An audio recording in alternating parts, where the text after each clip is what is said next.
السلام علیکم ورحمۃ اللہ وبرکاتہ۔ الحمد للہ رب العالمین والصلاة والسلام علی سید المرسلین محمد وآلہ وصحبہ اجمعین، اما بعد۔ حاضرین ناظرین، درس نمبر 512 آپ کے سامنے ہے۔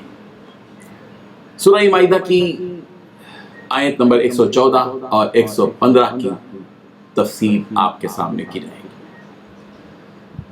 درس نمبر 511 میں یعنی گزشتہ درس میں ہم نے آپ کو یہ بات بتائی تھی کہ حضرت عیسیٰ علیہ السلام سے منسوب حواریین نے حضرت عیسیٰ علیہ السلام سے ایک مطالبہ کیا تھا۔ وہ مطالبہ مائدہ کا تھا، یعنی ایسے دسترخوان کا مطالبہ انہوں نے کیا تھا جس میں پکایا ہوا کھانا اور سالن جو بھی ہو موجود ہو، اور وہ آسمان سے اترے اور اس کو وہ لوگ کھائیں، اور اس کے ذریعے سے ان کا جو ہے وہ حضرت عیسیٰ علیہ السلام کی صداقت کا اعتراف کریں۔ یہ مطالبہ انہوں نے کیا تھا۔ حضرت عیسیٰ علیہ السلام نے اس وقت حواریین سے کہا تھا کہ تم اللہ سے ڈرو، اگر واقعی تم مومن ہو۔ تمہارے سامنے تو کئی معجزات آ چکے، اس کے باوجود تم ایک نئی نشانی اور نئے معجزے کا جو ہے مطالبہ کر رہے ہو، اللہ سے ڈرو، یہ بات کہی تھی۔ لیکن اس کے باوجود حضرت عیسیٰ علیہ السلام نے اللہ تبارک و تعالیٰ سے حواریین کے مطالبے کی بنیاد پر اللہ تعالیٰ سے دعا کی، مائدے کے نزول کی دعا کی۔ پھر اللہ تعالیٰ نے اس کے جواب میں ان سے کیا کہا، یہ آج کے درس میں آپ کے سامنے موجود ہے۔ ہم ان دو آیتوں کی تلاوت کریں گے۔ اعوذ باللہ من الشیطان الرجیم، بسم اللہ الرحمن الرحیم۔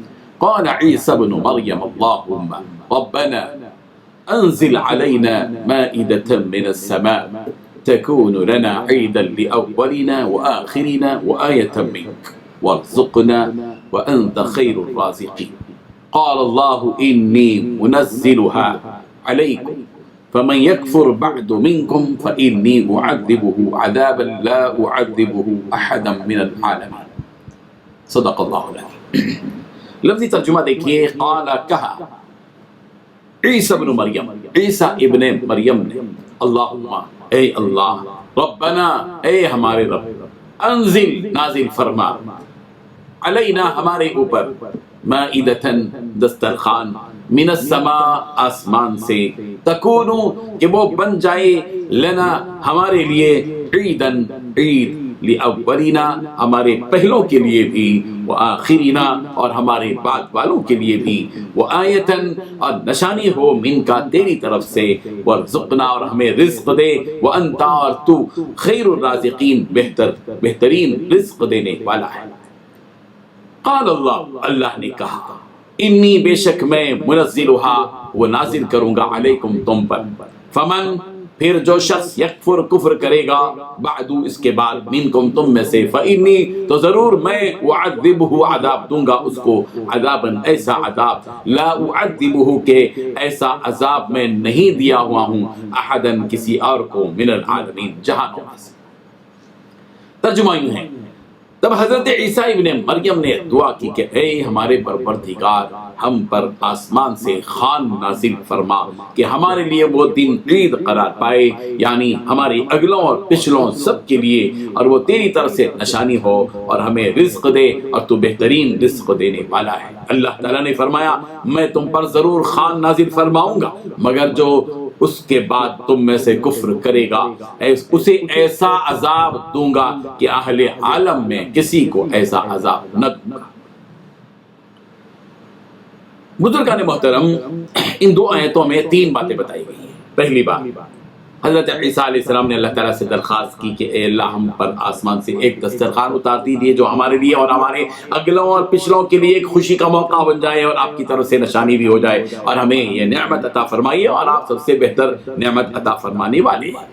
دوسری بات، اللہ تعالیٰ نے اس درخواست کے جواب میں فرمایا کہ بے شک میں تم پر وہ دسترخوان اتاروں گا۔ تیسری بات، لیکن اس کے بعد تم میں سے جو شخص بھی کفر کرے گا اس کو میں ایسی سزا دوں گا جو سزا دنیا جہاں کے کسی بھی شخص کو نہیں دوں گا۔ حواریین کے اس مطالبے کے بعد کہ انہوں نے مطالبہ کیا تھا کہ آسمان سے مائدہ یعنی پکایا کھانا اتار دیا جائے. حضرت عیسیٰ علیہ السلام نے اپنے رب سے دعا کی کہ ربنا انزل علینا مائدۃ من السماء تکون لنا عیدا لاولین وآخرین وآیۃ منک وارزقنا وانت خیر الرازقین. اے ہمارے پروردگار ہم پر آسمان سے دسترخوان نازل فرمائیے جو ہمارے موجودہ لوگوں کے لیے بھی اور بعد میں آنے والوں کے لیے بھی عید ہو جائے اور آپ کی طرف سے ایک نشانی بھی ہو جائے اور آپ ہمیں عطا فرمائیے اور آپ تو بہترین عطا فرمانے والوں میں سے ہیں. آپ بہتر عطا فرمانے والے ہیں یقیناً. وارزقنا وانت خیر الرازقین. آپ ہمیں رزق عطا کیجیے اور آپ بہترین رزق عطا کرنے والے ہیں. حضرت عیسیٰ علیہ السلام کی اس درخواست کے جواب میں اللہ تعالیٰ نے کیا فرمایا؟ اللہ تعالیٰ نے فرمایا اور اللہ نے فرمایا انی منزلها علیکم. میں تم پر وہ دسترخوان اتارنے والا ہوں. لیکن ہمارے دستور میں یہ ہے کہ ہم جب کسی قوم کو اس قوم کی جانب سے کسی بھی نشانی کا مطالبہ جب ہوتا ہے اور ان کے مطالبے کے مطابق ہم جب وہ نشانی اور معجزہ ان پر اتارتے ہیں اور اس کے باوجود وہ قوم اللہ کی نافرمانی کرتی ہے اور کفر کرتی ہے، ناشکری کرتی ہے، تو پھر تو نتیجہ یہ ہوتا ہے کہ پھر اللہ کا عذاب ان کے سامنے آ کر کھڑا ہو جاتا ہے. اللہ کا عذاب ان کی آنکھوں کے سامنے آ جاتا ہے. یہ ہمارا دستور ہے. اسی لیے اللہ تبارک و تعالی نے فرمایا کہ میں تو وہ دسترخوان اتاروں گا انی منزلها علیکم، لیکن یہ کہ میرا دستور سمجھ لیں پہلے. ومن یکفر بعد منکم، تم میں سے جو کوئی اس معجزے کے اور اس دسترخوان کے اتارے جانے کے بعد جو کوئی بھی انکار کرے گا، ناشکری کرے گا، پھر کیا ہوگا؟ وَإِنِّي أُعَذِّبُهُ عَذَابًا لَا أُعَذِّبُهُ أَحَدًا مِنَ الْعَالَمِينَ. پھر ہوگا یہ کہ اس کو ایسے عذاب دوں گا، ایسا عذاب دوں گا جو جہانوں میں سے، دنیا جہاں میں سے کسی کو بھی ایسا عذاب نہیں دیا گیا، ایسا عذاب دوں گا. ان آیتوں میں یہ ساری تفصیلات ہیں کہ حواریین نے دسترخوان کا مطالبہ کیا. حضرت عیسیٰ علیہ السلام نے اللہ تعالیٰ سے دعا کی، پھر اللہ تعالیٰ نے اس کا جواب دیا کہ میں دسترخوان نازل کروں گا. لیکن ان آیات میں وضاحت کے ساتھ یہ بات موجود نہیں ہے کہ وہ مائدہ نازل ہوا یا نہیں. اس سلسلے میں بعض مفسرین یہ کہتے ہیں کہ وہ مائدہ نازل ہی نہیں ہوا، اور بعض مفسرین یہ کہتے ہیں کہ قرآن مجید کی ان آیتوں کا سیاق، اس کا بیک گراؤنڈ یہ بتاتا ہے کہ وہ مائدہ نازل ہوا. اور بعض احادیث کی روشنی میں بھی یہ بات ثابت ہوتی ہے کہ یقیناً وہ مائدہ نازل ہوا. چنانچہ ترمذی کی روایت ہے، عمار ابن یاسر رضی اللہ عنہ سے روایت ہے، رسول کریم صلی اللہ علیہ وسلم نے ارشاد فرمایا کہ آسمان سے مائدہ نازل کیا گیا، اس میں روٹی اور گوشت تھا. ان کو حکم تھا کہ وہ خیانت نہ کریں اور کل کے لیے ذخیرہ کر کے نہ رکھیں. جو مائدہ اتارا گیا وہ اسی وقت کھا لے پی لے، بس دے دیں، لیکن اس کا ذخیرہ نہ کریں. لیکن ان لوگوں نے خیانت بھی کی اور ذخیرہ بھی بنا کر رکھا. چنانچہ ان پر عذاب آیا کہ وہ بندروں اور سوروں کی صورت میں مسخ کر دیے گئے. اللہ محفظنا. ان آیات سے یہ سبق ملتا ہے کہ اللہ تعالیٰ کی دی ہوئی ہر نعمت پر شکر ادا کریں اور ناشکری سے گریز کریں. اللہ تعالیٰ کو شکر گزار بندے بڑے محبوب ہیں، پسندیدہ ہیں.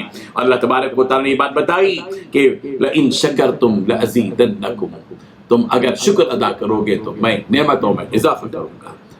عقل مند کے لیے یہ قابل غور بات ہے کہ اللہ تعالیٰ کی جتنی بھی نعمتیں جو آج ہمارے پاس موجود ہیں، ہمارے لیے ضروری ہے ایک بندہ ہونے کی حیثیت سے کہ ان نعمتوں کے دینے والے خالق اور مالک کا حقیقی معنی میں شکر ادا کریں، ان نعمتوں کی قدردانی کریں، ان نعمتوں کو استعمال کریں، اس میں اسراف اور فضول خرچی نہ کریں، احکام الہی کی خلاف ورزی نہ کریں. جو کوئی ناشکری کرے گا تو پھر تو اللہ اس نعمت کو ہٹا دیں گے. اللہ تبارک و تعالیٰ جو ہے ان لوگوں کو جو اس دنیا کے اندر ناشکری کرتے ہیں بدلہ دیتے ہیں. ذَلِكَ جَزَيْنَاهُمْ بِمَا كَفَرُوا وَهَلْ نُجَازِي إِلَّا الْكَفُورَ، کہ ان کی ناشکری کی وجہ سے ہم نے ان کو بدلہ دیا اور ہم ناشکری کرنے والوں کو ایسا ہی بدلہ دیا کرتے ہیں. اللہ تعالیٰ ہم سب کو اس کی دی ہوئی نعمتوں کی قدردانی کرنے کی، اس کی شکر گزاری کرنے کی توفیق عطا فرمائے اور ناشکری سے اللہ تعالیٰ ہم سب کی حفاظت فرمائے. وآخر دعوانا ان الحمد للہ رب العالمین. لا الہ الا اللہ.